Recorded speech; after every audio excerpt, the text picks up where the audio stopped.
Sikh men with turbans on were being racially abused, hurt, killed even. We have to now stop our lives for racism again. Time is money, so spend yours listening to me talk about things that are important to me and my people. Time is money.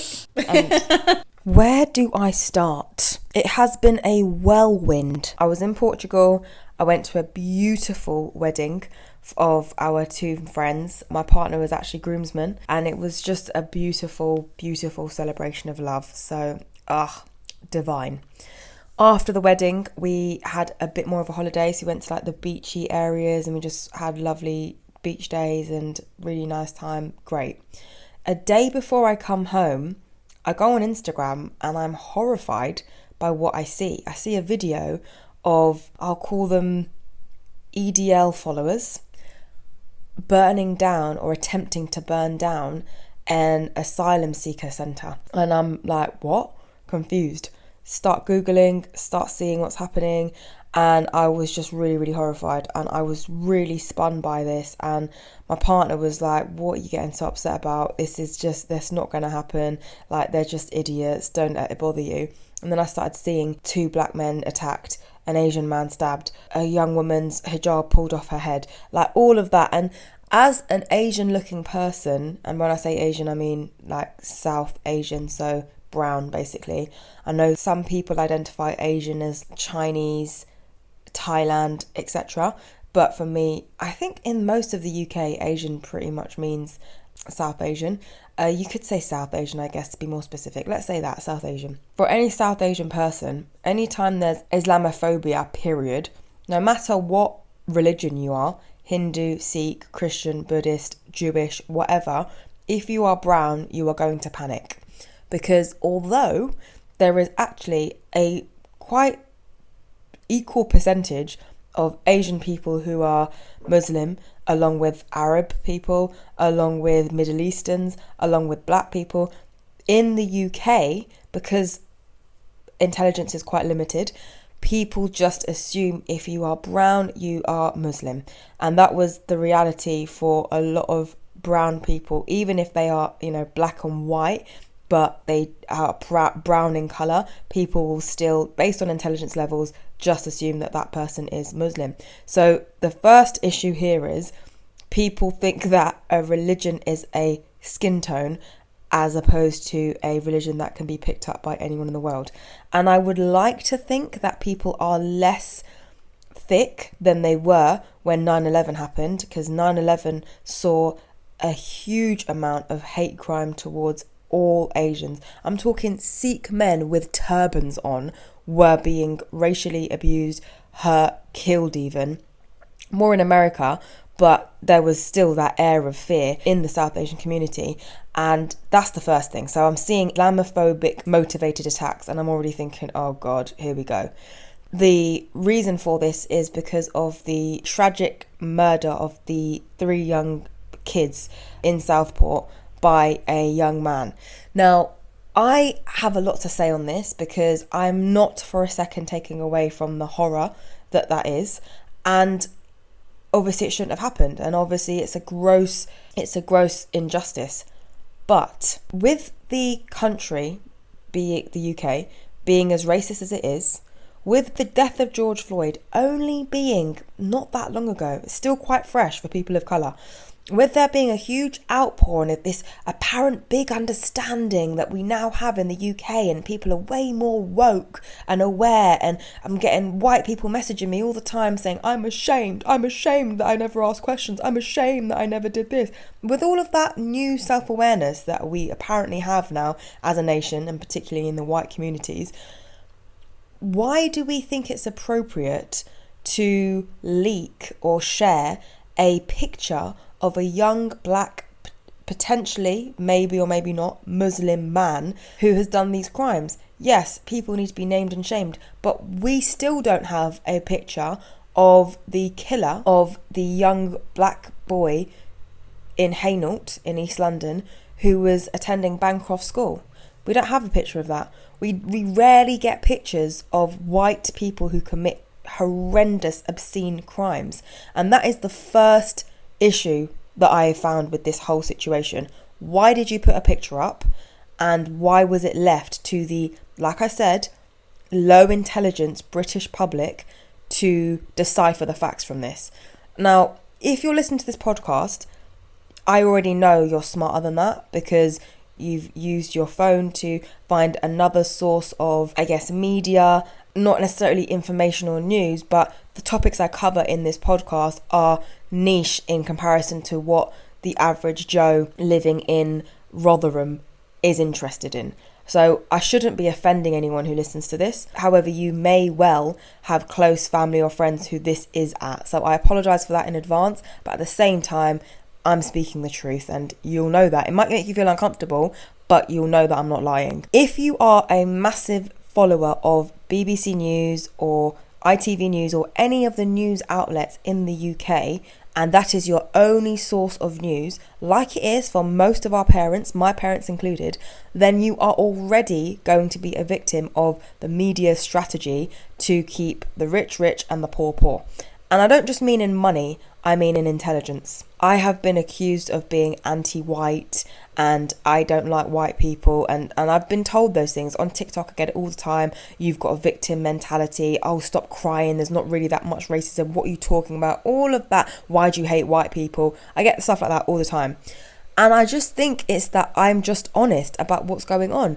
Any person of colour who's being honest and who has lived in a majority white area, as I have, I've lived in East London, which is very diverse, and then I moved to North London, very white, can tell you there is racism and is privy, as I spoke about in another minisode, to hearing how they really speak and how they really think.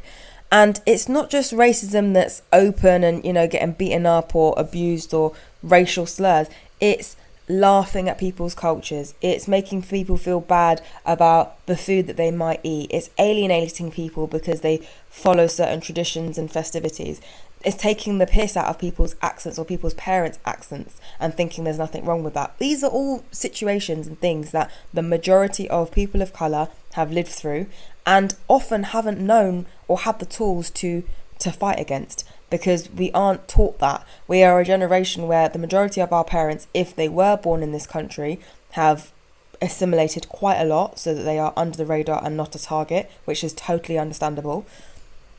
Or they weren't born in this country and they've struggled to get their children to this country, and now they will have no understanding of what you're complaining about, because to them, like, this is just part of living in the UK. They don't want us here. They don't lie about that and they don't hide that. They don't want us in this country. So yes, you're going to have a bit of racism, but get up, go and get a degree and make it happen. So we aren't given the tools, because a lot of white people say, oh, if it's that bad, why are you complaining now? And I've been in rooms and I've, you know, had a little joke about somebody's accent or asked a few things that would nowadays be seen as very, very culturally inappropriate, and I haven't been told off. So it's because we don't have the tools. It's not a conversation that we are confident enough to have with a room full of white people. We don't feel brave enough because it is scary. One conversation about racism is terrifying to white people. It's hard to be the leader of that conversation, especially if you are outnumbered 10-1.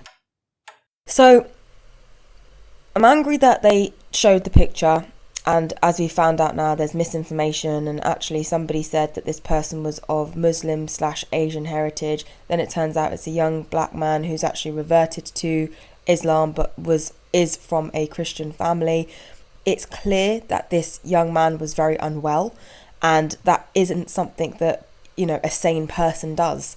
And I hate to be devil's advocate, and this is no disrespect to the situation. Like I've said previously, it's horrendous, but I can only imagine how the system has failed this young man, and also the racism that he's probably had to experience, and he's got to a point where he's lost it. And I'm not excusing, I'm not saying that's okay, obviously none of those things, but I'm just trying to give a little bit of context to this. Another point that we heard, which I'm sure anybody heard, was why aren't we not this outraged, and why have we not rioted and gone crazy for the killings that Lucy Letby did to babies? Why did we not? Where was the reaction for that? And the thing is, I'm not going to sit here and say, well, why is this, why is that, and point out all of these comparisons, because if you have a brain and you can read and you aren't using mainstream news as your only source of information, you will understand and see that there is a narrative here and there is clear differences in how ethnic minorities or global majorities are treated in the media and portrayed versus white people. And that extends to murderous, horrible acts, paedophilia, perversion, all of these things. It extends to that. You've heard it 1,000 times. You might not believe it, but it is true. Take it from me and every person of colour who's completely horrified by the events that we've seen. It happens. That's the first thing. Horror, upset, disgust whilst on holiday. It's on my mind now because I've heard that people are getting really leery. There's been sightings of people doing this in this place and that place. And obviously my partner keeps reminding me, yeah, it's bad, it's this, it's that. It's nothing new. We know they don't like us here. They're obviously all stupid. They're following bloody Tommy Robinson, who hasn't got a brain cell to come on. So I'm a little bit appeased by that. And then my partner's like, also, they would never come to London. London is far too diverse. That could never happen, etc. And I'm still thinking, okay, but what about all the people who don't live in London? That's bad. You know, that's not okay. That's scary. We are going to have to move out of London. And this is precisely why people of colour, young people of colour who are trying to get on the property ladder, speak to their white counterparts who have no problem moving to different places and just experiencing, and it's a whole new reinvention, and yeah, I really like the countryside, and yeah, I just want to be by the sea, and these things are all great and they're valid, but you have to be more mindful if you're speaking to a person of colour and encouraging them to move out of London. This is why we can't move out of London. This is why we are scared to move out of London. Especially if we are thinking of starting a family. We all know how it feels to feel like the other in our class. We don't want that for our kids. If we felt that in London and various parts of London, it is only worse as you get further out. And the understanding and the normality of people of colour is way, way less. He's trying to tell me, yeah, don't worry, they won't come to London, etc. Fine. I'm a little bit, I'm still on holiday. I'm okay. I have my little outrage. I do a few TikTok videos. I show my solidarity. I think, fine. Keep following this now, and it's just sounding worse and worse and worse. What was confusing me most was, I don't know about everyone else here, but I saw the list of, their plan of what they were going to hit in terms of the like the asylum seeker centres and the refugee centres and all these places they were going to go, immigration centres, to I guess like what they would call protest, I would call riot. And I don't understand how I wasn't being made aware that police were handling this or doing anything about this. And I just kept thinking, like, remember when it was Carnival and police started to post tweets and influential people started to share things like, 60,000 kilograms of cocaine seized before UK's infamous Notting Hill Carnival. And I just remember thinking, like, why are you saying that? But every single festival that is known to man in the UK is a drug fest. Like, it's no secret. White people love drugs. Do you know what I mean? It is less normal for people of colour to do drugs than it is for white people. That's just a fact. That's not even bad to say. And I don't think any white people would disagree with me for that. So, like, why are you saying that Carnival is where we're going to draw the line? Carnival, Notting Hill Carnival, a celebration of culture, one of the few things we have in London to do that. That's really bad. No, that's going to cause some problems. So it just reminded me of that. It was like one rule for these kind of things, one rule for another, and I didn't feel like there was much out there other than, yet again, people of colour, assimilate, don't anger them, just stay at home, don't do anything to make anything worse. And I just thought, no, that shouldn't be the message. The message should be, fucking get out there and let's really set things off. Obviously I know that would never happen, but I can't see the reaction being as timid if it was the other way around, put it that way.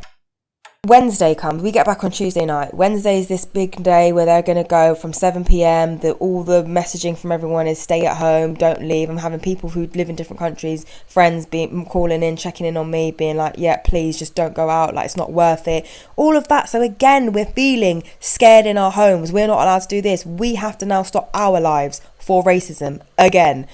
And it just really, really made me so emotional, because it just made me so horrified that this is the kind of stories we've had from our parents. Our parents, a lot of us, if you're near my age, like nearly 30, mid-20s to nearly 30s, or even 30s, or above, you'll have stories from your parents where they would see the National Front. They would know that means they're on the rampage. You know, casual killings, racially motivated, Stephen Lawrence, Paki bashing, all these kind of things happened, and they are really real, and they're ingrained into so many of our family's stories, and it's very real for us. And then in 2024, as I'm sitting in my home, I'm feeling the same things. It brought me to tears. I cried all day on Wednesday when that happened, because I just thought, how can we be living in these times? And it makes me even more furious when these things happen, because, like I said, people like me who speak on these things get so much backlash from people, often people of colour, who say, oh, why are you giving into it? Oh, yeah, it's not really that bad anymore. Oh, come on, change the story, change the narrative. How can a person do that when you see these are things going on? So yeah, I'm sorry to make this episode quite a negative one, but I don't really feel like there's any positives there. And I hope that if I've told you anything you didn't know, then I'm glad. But if you've known everything I've said, then I'm also glad, because that means you're in the know. But I just hope that the purpose of Maya's Minutes is to inspire thought-provoking conversations and to get talking about these things. The best way to change things is by talking about them. So I hope this goes to a way of just reinforcing that, yes, okay, cool, that was awful, and I'm so happy that people didn't actually turn up in the areas that I'm connected to, like Walthamstow, and people came out and had a lovely show of solidarity, the white allyship as well, and solidarity with white people in these areas. That was great and that was nice, but it is still happening. It's something we live with on a day-to-day basis, and that was further proved. So this is all Wednesday, okay? I'm a bit better. Thursday, I'm like, okay, phew, nothing happened to everyone. We're good. Okay, checking with people, fine. Friday now, I'm downstairs of my flat. I live in a flat which was once a big house, which has now been converted into 2 flats. And the flat which is downstairs, like the ground floor flat, is one of the people that lives there is speaking to somebody right outside my door, and they're talking about times when they've been broken into and whatever. So this other person who I don't know, the third party, is speaking to one of my neighbours and saying, yeah, I had this really bad situation once. This black geezer broke into my house. And already, again, this is something that people of colour are going to know, when you hear a white person describe another person based on their race, you know that it can go one of 2 ways, and probably it's going to go down the racist road. So as soon as I heard him say black geezer, I called my partner just to come, in case, I don't know why I did that. I just thought, yeah, you need to be hearing this, because I didn't think he would believe me if I told him what happens next. Anyway, so then he says, she comes into my house, and I'm like, oh, I couldn't believe it. It's one of those things where you actually think it's a dream. You actually think it's a fucking dream. And I seen this big black cunt, yeah? And me and my partner looked at each other, and we just froze. Carries on. He comes in and he grabs this machine. I grab my knife right by my bed, yeah? And I go for him, and I thought, I can't let this fucking black cunt get upstairs. Number 2, again, we're frozen. And he's like, and I think to myself, sounds horrible, but if I let him get past me, he's going to go upstairs, he's going to rape my mum. Again, we're just in disbelief.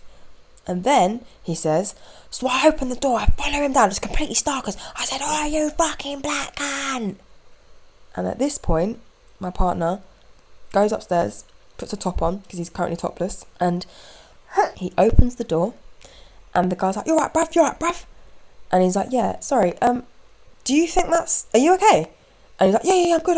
Like, clearly nervous. And he was like, do you think that's acceptable to be saying outside of my door? Look, sorry, yeah, all right, sorry, my bad, yeah, sorry. I'm telling the story, I didn't mean like that. And my partner's like, yeah, it doesn't matter. That's a racial term. You're saying that outside my house. Me and my partner live here. We're both black. We could both be in that category. And you think it's appropriate to say that. And the worst part is my neighbour, who me and my partner have always known, because again, if you're a person of colour, sadly, you do assume any white person over a certain age is going to be racist. But we've always been cordial, we've always been friendly, we've always been polite. We've actually been overly good, because they had a leak coming from our flat, and we actually went out of our way to sort out the leak, etc. He stood there, not said a word, not tried to tell his friend, don't use that kind of language, not told his friend, excuse me, like, two people of colour, black, we don't really know where they're from, but regardless, they could be offended by this. None of that. No awareness for that. So yeah, close the door, whatever. He handled the situation well. He just said, he made it clear, you don't use that kind of language around me in my house. At the end of the day, my partner's perspective was, which I didn't see at the time because I was so infuriated, was we cannot change how this person thinks. This person is clearly prejudiced, racist, whatever. We aren't going to change that in this one altercation, but we can ensure that our boundaries are, you do not use that around us, and you make sure you're aware to be mindful around us. Do you know what I mean? What if we had a kid run, like, come on, you don't do that. But my point is, that fucking neighbour who we have been nothing but polite to, and we've always known is actually thinks this way, doesn't think there's anything wrong with that, has done nothing to change the situation or step in, nothing, and to have our back in no way. Fine. Anyway, partner's upstairs, I'm still downstairs doing what I'm doing, and I hear them carrying on, talking. And he's like, yeah, sorry about that, mate, sorry about that, I just didn't, I should have been, asked about neighbours and stuff, yeah, sorry about that. And there's another problem here as well, which is that, like, he didn't ask about neighbours because he assumed there's no way, like, you could have ethnic people living here, like, not on this road, not in this environment, not like that. And that's again another problem for another podcast, but fine. Anyway, the neighbour, who, again, this neighbour that I've been cool with, all the rest of it, etc., turns back to him and says, oh, I didn't even think about it, I didn't even think, laughing. That's when I lost my rag. Opened the door and I went to town. And I think the last thing that the other guy said was something like, oh, it's not very good, is it? And I said, yeah, it's not very good. It's not very good at all. Yeah, all right, sorry, I'm having a chat with my mate. And I said, yeah, in times like this, it's even less okay. Do you not watch the news? Like, even the news, the most bigoted source of information out there, is showing right-wing terrorists. And you still think 2 days later it's appropriate to say black cunt outside of a door. Like, that just shows me.